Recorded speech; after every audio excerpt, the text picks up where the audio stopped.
My husband wants me to quit my job to be a stay-at-home mom, and when I told him no, he called me selfish, started acting like I broke some unspoken promise, and now I don't even recognize the man I married. I, 30F, love my husband, 30M, and he's an amazing man, but we have flaws like everyone else.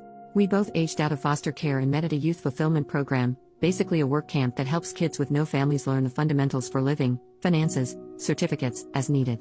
We were both 18 and stayed in contact after the program ended. He made it clear he liked me, but I was truly petrified of men at that point in my life due to past experiences and rejected him a bit harshly. I reached out to apologize and we became friends. Then a year or two later I saw he posted on Snapchat he was in my area. I asked if he would want to go on a date so I could practice being comfortable around guys and he agreed. He never made a move, never touched me, never made weird eye contact. If I said no he didn't ask a second time, not even as a suggestion. We went on these platonic dates for months with nothing happening, and one day I asked for a hug and then asked for a kiss and he asked me to be his girlfriend. We got married a year after and our 7-year anniversary is around the corner.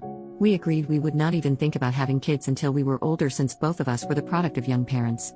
We've really just only focused on getting by on using as little money as possible and saving up every dime to buy a house. Thankfully, we got our house a few months ago and we were both able to quit our second jobs and for the first time only work regular 9-to-5s.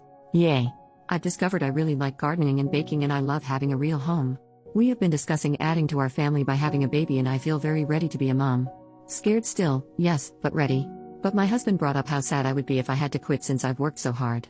I told him I had zero plans to quit, I would only take maternity leave. Plus my company allows maternal and paternal remote options for 1 year after birth, so I can just work from home if needed. I know it's a lot to do with a newborn but giving up the security of my paycheck is simply not an option. He told me this was what we worked for, to make our own perfect family opposite from what ours were like and I was blindsiding him by changing my plans and I told him no plan has changed, I can have a career and be a mom. Plenty of women do it. He doesn't have to quit his job to be a dad so why should I? He said it wouldn't work for a baby's needs and I told him okay, since I make more money than you, why don't you quit and I go back to work remotely after healing from birth. That way we have both hands on deck and we don't have a severe loss of income. I make $89,000 a year and he makes $52,000 a year. He mentioned that if I trusted him fully this shouldn't be a problem. I told him I trust him but I don't trust our current economy, but I left out that I really do genuinely think quitting my job with no savings, wiped out by getting the house, and relying on a man is absolutely stupid. He had plans made previously with his parents and had to leave so we said we would pick the conversation back up when he gets home but he's very upset. Madder than I have ever seen him and I don't understand why he just assumed I would quit. Not only do I not understand it, but it makes me trust him a lot less than I did yesterday. I have a bad habit of running for the hills when problems come up and not gonna lie, this is making me really nervous. Thank you for reading all of this if you have. I'm open ears to what could be going through his mind or why he is thinking like this, really just doesn't seem logical to me. He's been watching all of these videos of stay-home wives and girlfriends and I feel like this is influencing him a lot. Relevant comment, so, this is just my opinion. I think his childhood and upbringing trauma is playing into this a lot. This doesn't sound like a situation where he wants to control you like in some posts but more like a situation where he has idealized what a perfect family might look like and so he wants to give his children that. You two need to go to couples counseling for a while. Figure it out with a therapist to help intercede and help him understand. Financial security is important. Hold off getting pregnant until you guys have been in couples therapy for 6 months or so and have begun working towards some common ground. As for him going off to meet his parents, is it possible having them back in your lives is contributing to this need for a picture-perfect family? Just curious. OP replied, thank you for this comment, I've been thinking on it for most of the day now. The parents he went to see are foster parents, but there was some legal issues going on and they had to release guardianship. He lived with them from 10 years old to 15 years old until ending up back at a group home and aging out but they always stayed in contact and he considers them as parents. But they never lost contact so I'm not sure if that would be it, but he didn't start seeing them in person again until 2 to 3 years ago. I've never thought he was controlling, but we have talked in the past about this type of thing and I have always told him I would never want to be a stay-at-home mom. Maybe, at most, until they're in elementary if he was making a lot more money but we're not at the income level or networking level where I can get away with having 5-year gaps in my employment. Neither of us has attempted therapy again, and most of our experiences were less than pleasant with child services counselors so I'll see if he's open to the idea. Update, 3.5 months later, it's been a few days since he came home and told me he met a girl at work and she's a better woman than me, and that she has a son already, and will be a stay-at-home wife or girlfriend or whatever the hell. He gets his happy ending I guess. He texted me right before I got off work and asked me to pick up food from one of our usual date night spots. I got home and noticed his car had boxes in it and a woman I didn't know. I tried opening the door but it was locked and she just looked at me. What little was left of our savings, he took. And both of our cats. I didn't see this coming at all. I haven't told any of my friends yet. His adoptive parents have been dropping me off food that I can't even force myself to eat. I haven't cried yet. I'm kind of still in shock. I wish I had a family to run to. But for now, the internet has to do. I haven't answered any of his calls or texts. He keeps trying to check in, ask if I'm okay. How the heck would I be okay? I never thought he would cheat. I asked him to promise if there was ever someone else he would just tell me as soon as he knew, but they've been together at least 6 months. So while he was calling me selfish for not wanting to put in my 2 weeks and be a stay-at-home wife, he was dating her the entire time. Planning a future with her the entire time. I feel stupid. I should have taken everyone's advice more literally.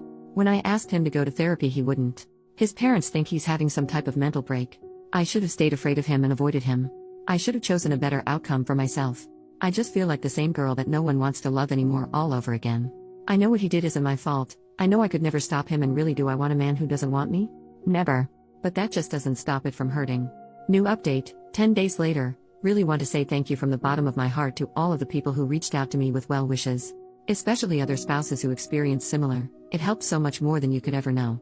There has been a few things that have happened, and honestly I'm exhausted in every way possible, so the input from folks has really been useful in organizing my thoughts and keeping an open mind. I couldn't help it, but for days I compared us and wondered what the heck he could have been thinking, until I realized she's a carbon copy of his biological mother, or at least the stories he heard about her since she died when he was 5. I hate that I feel bad for him still, even after what he's done, but we offered him support for his thoughts. We urged him to go to therapy. I even offered to pay for it myself, and he was too prideful. I lost both of my parents too, at an older age with even more core memories with them, so it wasn't a boat he was in alone.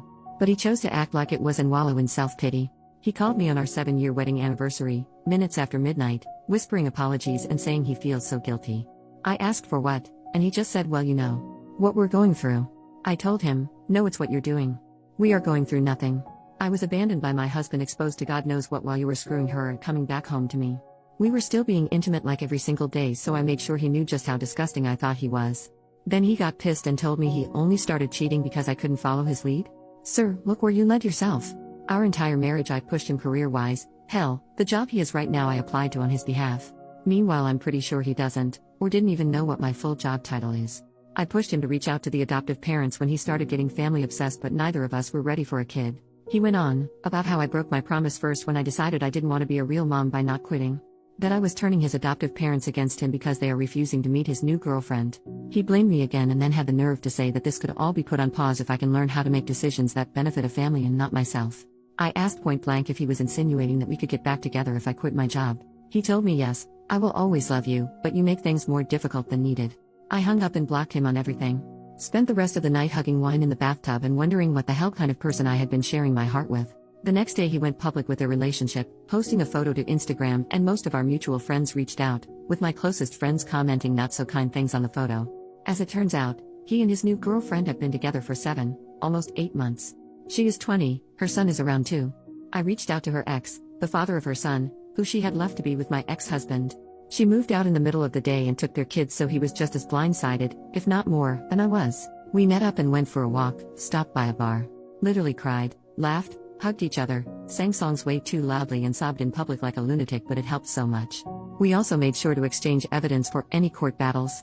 I'm a little iffy towards him for now, considering that they had quite the age gap. She was 17 when they met and he was 26. He said she lied about her age and they met at a college party, and then next thing he knew she was pregnant. He gave her money for an abortion, but she came back with baby clothes instead, so he tried to do the right thing and moved her in with him. Also, she's not actually allergic to cats. She just hates them. She also was very aware he was married and has been to the house multiple times. He admitted he had cheated on her before their son had been born, while she was pregnant, but that she didn't tell him she knew until after she had moved out with their son. He said he was still texting her every day, not just about their son, but also about possibly working things out. He wants her back, but she seems to be head over heels for my husband, just like I was. I told him good luck, but yeah, not the direction I'm going in at all. This time he made his bed and he will lay in it for good. Our chances of reconciliation are 0. I have never accepted someone back into my life after a betrayal, and it won't start now. At first I wanted to make sure the divorce was going to be short and as simple as possible, even if it meant giving up some things, but after that conversation, I have decided I'm fighting tooth and nail for everything I can possibly get. I live in a no-fault divorce state, but my state does have special laws for adultery, can still sue for it here, and the divorce attorney I've consulted said it looks pretty good that I won't have to pay him alimony. He also told me to look into every single banking transaction in my accounts, as he did not think they got an apartment on his income without some extra cushion, aka my money, and he was right. Last year my ex-husband told me he got really into stock trading and if he could invest some of my money as well. Guess who was never doing any stock trading, and the screenshots he showed me were all fake or pulled from somewhere else, and he had been sending that money to his girlfriend or saving it for their new place. I've been pretty enraged since finding that out. He asked his adoptive parents to ask me to allow him visitation rights to see the cats, after he had to give them back once he realized his new girlfriend is allergic to them. I relayed that he needs to first run me my money, and then take it up with the judge. I didn't think visitation was a real thing for pets, but according to my lawyer it very much is. I officially filed for divorce yesterday, and he emailed me quite the colorful email about how selfish and bitter I am for not putting my pride aside and being so fast to file for divorce, and refusing to let him stop by the house to see the cats that now he's accusing me of cheating.